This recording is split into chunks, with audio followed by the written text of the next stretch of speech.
We're living in a world whereby chaos has become the new norm, and in order to adapt to the chaos, of course, many countries around the world, they have been increasing their security expenditure, their defense expenditure, and of course, as we move ahead into 2025, the defense needs of various countries are also increasing. Now, I want to discuss a very important piece of article which had come in the Hindu, which was talking about increasing military spending and expenditure worldwide. A very welcome to this video. I'm Kuuber Sir, your educator for IR and IAS, which is internal security. Now, let's have a look over here.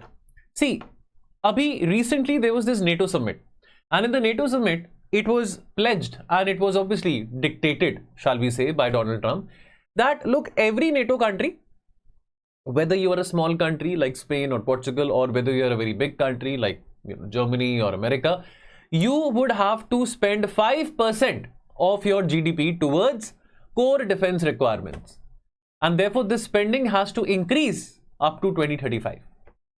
Now, however, in 2017-2018, again when there was Trump 1.0, when Donald Trump had come for the first time, the spending target was set 2%. 2% per members, and again 2% of the GDP per member. Now understand one thing, a lot has changed between 2017 and 2025. And therefore, the Ukraine war, which has lasted for 3 years, and also the Gaza war, which is also into its second year, is increasing the defense needs, the military expenditure worldwide. And America has been saying one thing, that look, I will not take the mantle, I will not take the responsibility, I will no longer be the Uncle Sam which you are expecting me to be. I will not be your चाचा, मामा, फूफा जो आपको शगन दे रहा है, पैसे काट के दे रहा है, चेक्स काट के दे रहा है. अपना काम खुद अपना संभाले, अपना काम खुद संवारे और अपनी डिफेंस एक्सपेंडिचर की नीड्स को अकॉर्डिंगली मॉनिटर करें.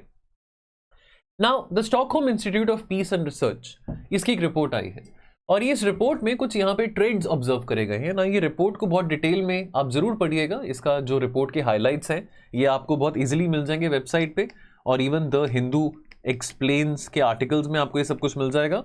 लेकिन इस सिपरी रिपोर्ट में एक बात करी गई है कि जो ग्लोबल मिलिट्री स्पेंडिंग है, global military spending that is around about 2.7 trillion dollars, 2.7 trillion dollars, all right, and this is in 2024. Now this is the highest ever military expenditure since the Cold War, and this is a 9.4% increase, 9.4% increase, almost a 10% increase, which was the highest year on year increase since 1988. So therefore, now nations are spending more money on defense, which means that nations would be left with lesser money, or probably the priority would be lesser to spend on education, on health, on literacy, on other social economic parameters. And in 2025, now we've also seen two big conflicts. We've seen India-Pakistan conflict, which lasted for 4 days, and also the conflict, Operation Rising Lion, between Israel and Iran. So therefore, combined with the NATO pledge and all these regional conflicts happening, therefore we might see a further increase in the global military spending in the coming years. Now this whole report is also talking about that who are the biggest military spenders. So of course, this is not a secret, anybody's guessing. So yes, your guess is right. America maintains the record of the biggest military spender in the world, almost close to $1 trillion.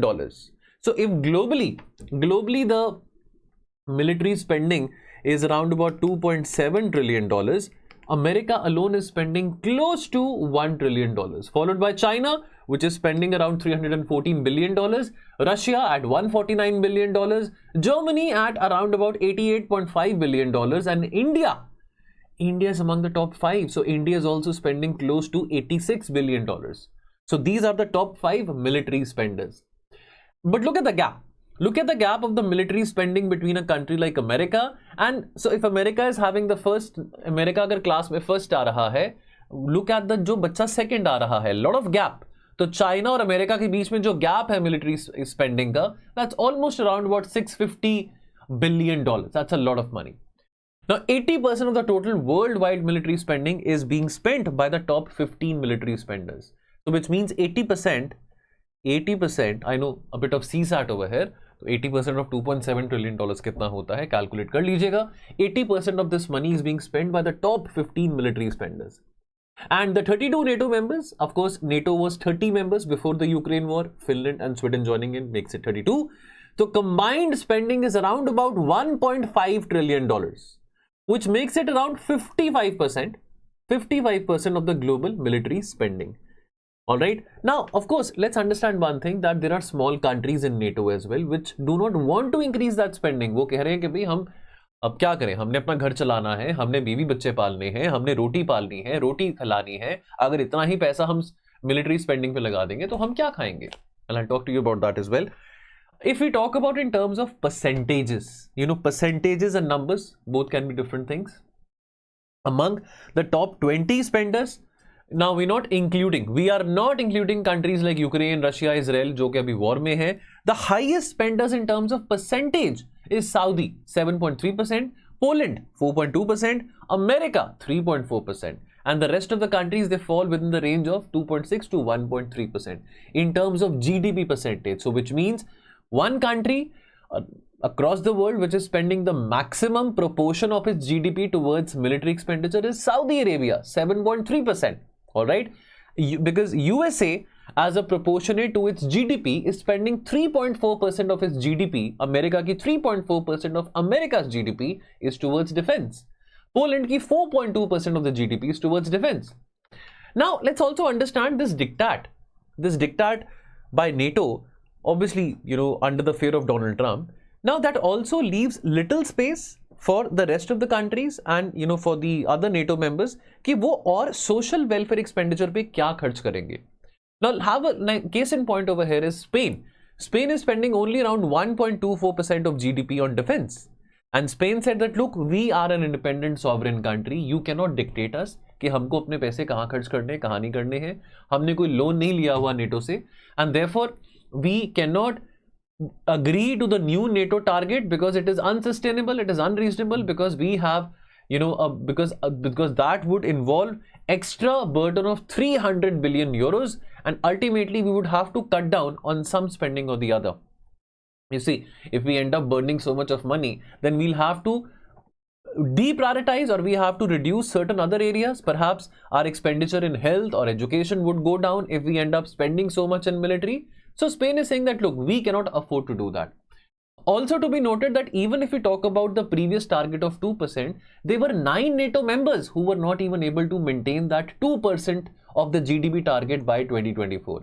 जबकि ये propose कई साल पहले किया गया था.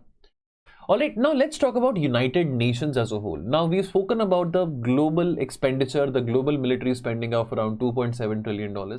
Let's look about United Nations. Now what is the budget of United Nations? Is a mere $44 billion. What was the objective of United Nations? The objective of United Nations is that look, we want to ensure that there are no wars, there is peace, there is no conflict. Wars and conflicts, they can be, resolved amicably and diplomatically. But look at that, the budget of United Nations is only 44 billion. That is peanuts. That is literally peanuts if you compare that in front of the global military spending. And also in the 6 months of UN, because understand one thing, there are not people paying taxes to the United Nations. You have the Indian government presenting the budget, there are taxes coming to the Indian government, and of course through the taxes the budget is being mobilized, but there is no income tax being given to the United Nations. So UN के पास जो पैसा आ रहा है, that is coming through grants. And therefore UN in the first 6 months has, and a lot of monies from of United Nations, a lot of budget towards United Nations is coming from Uncle Sam. Now in the first 6 months, UN has only received $6 billion. $6 billion. And as a result, UN is wanting to reduce the budget to $29 billion. So that is 1/10. That is less than 1/10 of the total military. That is not even 1/10. That is probably 0.001% of the total military spending of the world. Now, this is a Trumpian world. Now, Donald Trump wants to get Nobel Peace Prize. Donald Trump wants to be known as the peacemaking president. He wants to be known as a president who has resolved Ukraine war, the Gaza war, conflicts in Africa, conflicts in South Asia, India, Pakistan. Now he wants to be known as, that, okay, here was the one person who was a messenger of peace, and he wants to be known as a champion of peace. He wants a Nobel Peace Prize for that. But it is Donald Trump who has pushed NATO towards this 5% target. Alright, now also to add to it, this whole fiasco and this whole drama of the USAID being shut down. Of course, I mean, you remember this DOGE experiment, the Department of Governmental Expenditure. Elon Musk and Donald Trump, जब बहुत दोनों में बहुत याराना था, प्यार था, भाई थे, तब उन्होंने जॉइंटली ये कहा था कि ये USAID है, इसको शट डाउन कर देते हैं. Now understand one thing, this agency was very instrumental in providing a lot of aid, to many people, to many countries which were fighting problem related to healthcare, nutrition. So many low and middle income countries, they were taking a lot of benefit of the USAID, US Agency for International Development. And thanks to the USAID, this program was instrumental in preventing 91 million deaths. 91 million is around about 9 crore, 9.1 crore. This much. So itni deaths prevent ho rahi thi because of the USAID. And now with Trump's decision to shut down this USAID program, the United States Agency for International Development, it is expected that around about 1.5 crore, which is around 14 to 15 million additional deaths can happen by 2030. And what about the sustainable development goals? If we are spending so much on the military spending, now see, in my personal capacity, I'm a realist. I'm not an idealist, I'm a realist. And I would obviously say that, look, you have to put your money where it is required. And definitely, our national security concerns, our concerns pertinent to internal security requires us to spend a lot of money on the defense needs. But my concern is also about how do we prioritize and balance our goals and funding towards sustainable development. Forget about India, but what about the rest of the world as well? So ending extreme poverty and absolute monetary poverty is a goal which we all have to achieve by 2030. And for that, we would need $70 billion to end extreme poverty and $325 billion to end absolute monetary poverty. $86 billion is something which India is spending towards defense. So this constitutes only 0.1 and 0.6% of the gross national income of the high income countries. And the mantle towards achieving the SDGs and also the mantle of achieving the renewable energy targets and the climate change mitigation targets, that also lies on the advanced economies to give funding. All right. Now also, let's also understand one thing, that more military spending also has an impact on climate change. According to the study, if NATO's defense spending is reaching 3.5% of GDP, then of course you will have more greenhouse gas emissions, which is only going to increase and add more carbon dioxide to the atmosphere.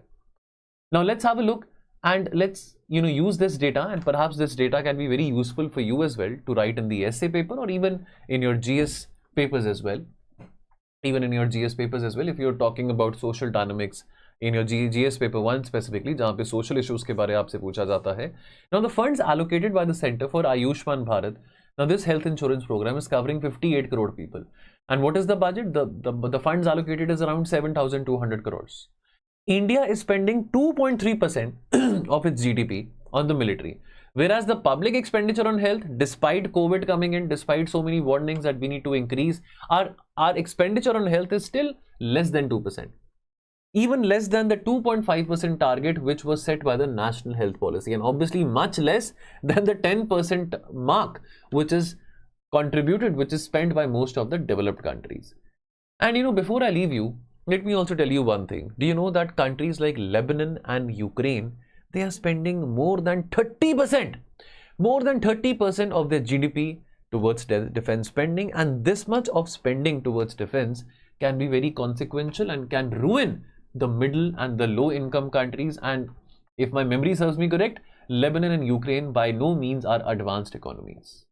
So friends, this was it in the video, and also I would want to give a shout out to those students who are preparing for UPSC, trying to build up their foundation for 2026. So we have a very comprehensive one-stop course.